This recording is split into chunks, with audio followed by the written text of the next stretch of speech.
Now, is there, as far as just the rules of water skiing, you're a competitor now, but let's say that I made you the commissioner. What rules would you change about it, or would there be anything that you change about it, whether to be to attract more fans or just to make it more competitive? I think one, just off the top of my head, it would we're sudden death. So I could fly all the way, across the world in a competition that has one round and then it cuts. You could go and you could fall around the first buoy. You could fall around on any time in the first pass. You could miss the gates on the first pass and you're done. So you just spent all that time training. You spent all that money, and about 25 hours on a plane there and back. Exactly, and you were out on the water for 25 seconds. So that's the interesting part of the sport as well. But I think to grow the sport, especially for more grassroots, I think it's something that would benefit the sport by having a mulligan or something to that effect. No, definitely. As far as, and I'd even open this up even, past skiing, but just your athletic career in general. Looking back on everything, and we know there's a lot of great things in front of you, but as far as what you've accomplished now, what would you say maybe that you're like the most proud of? I would say become a world champion. I was fortunate to represent our country and be on the United States University team, and our team, six-member team, took home the gold in Chile at the University World Water Ski Championships. Always good when, not just yourself, not just the team, but representing your country. Yeah, that was the, first time I've been able to represent our great country. And so, that's a special, moment that I'm able to cherish the rest of my life. And that's something, that sets you apart from a lot of the different athletes that we've interviewed here at Sports Recall. So I got to ask you, because everybody that's ever won a gold medal says, you've heard the national anthem how many times, but did it sound different to you when they were playing it then, when you're, getting your gold medal? It definitely is a lot sweeter, especially, we've talked about water skiing as an individual sport, but in college the emphasis is on that team. And so to go and with the 5 other teammates and, be together and, perform at, a very high level, and you're standing on the podium, with them and with our coaches, and the national anthem just sounds that much better. Now, if you weren't able to, make a living skiing, what do you think you would have ended up doing instead? I would like to imagine that I'd be a professional athlete in another sport. Yeah, no, this is a hypothetical question. We don't have to be realistic. So football, baseball, basketball, one of those, and if it wasn't that, money wasn't an option or anything, coaching or, businessman, entrepreneur, or something like that. Okay. And speaking about, these other sports, obviously you're a sports nut just like a lot of us here. What are some of your favorite teams you like to watch when you're not on the water? I got to go with my NorCal teams that I love, the Niners, the Giants, and the Kings.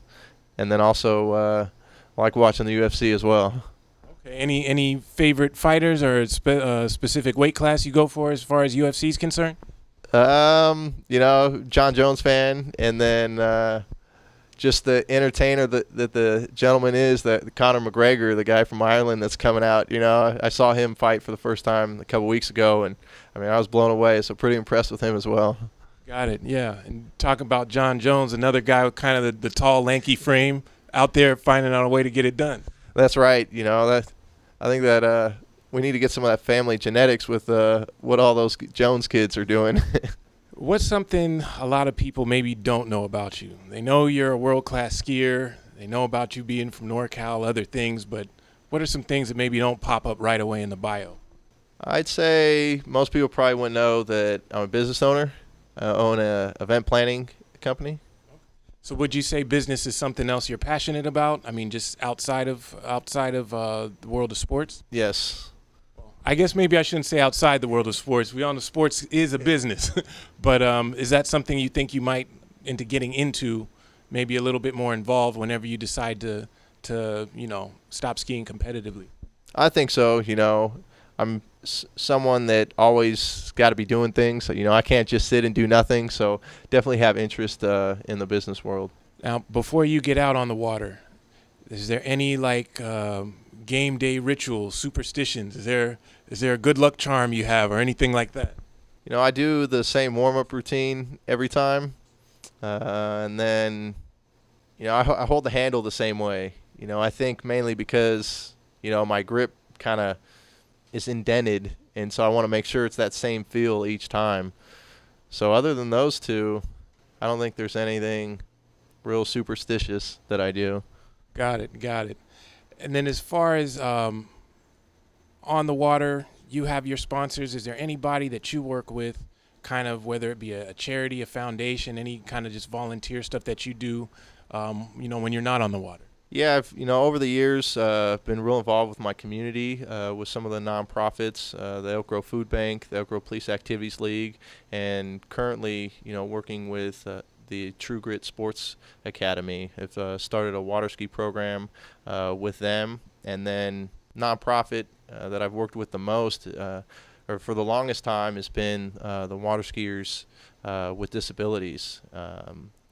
Was fortunate, you know, from a young age to start volunteering at their events, and my role continues to grow as, you know, I got older, and from, you know, being a swimmer to helping the individuals start, and then coaching and driving, and it's just been, you know, it's a way to give back, but it's, you know, something really special when you're able to see these people that have been hit, you know, with a, you know, accident or what have you, haven't been dealt the best hand in life, that they're making the best of it, they're having fun, and, you know, a lot of times people, they haven't, you know, been doing much after an accident, so this could be the first kind of avenue that they're getting on the water, and, you know, just seeing the smile that they have and that, you know, joy. I mean, it's just something that, you know, it's just a warm feeling in your heart to know that you're part of that.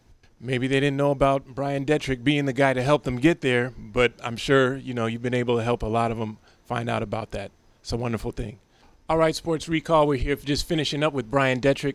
Now, you talked earlier about your networking skills, being on social media. We know you're real active on there.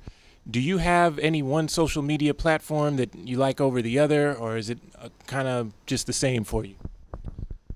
Well, I think they all have unique attributes that, you know, really, you know, I'm on for, so Locker Dome, and what I really like about theirs is there's polls, quizzes, and giveaways that you can do, so it's a little different than what the other ones, you know, the mainstream ones offer, but I'm on, you know, Twitter, Instagram, and Facebook, but if I had to choose one,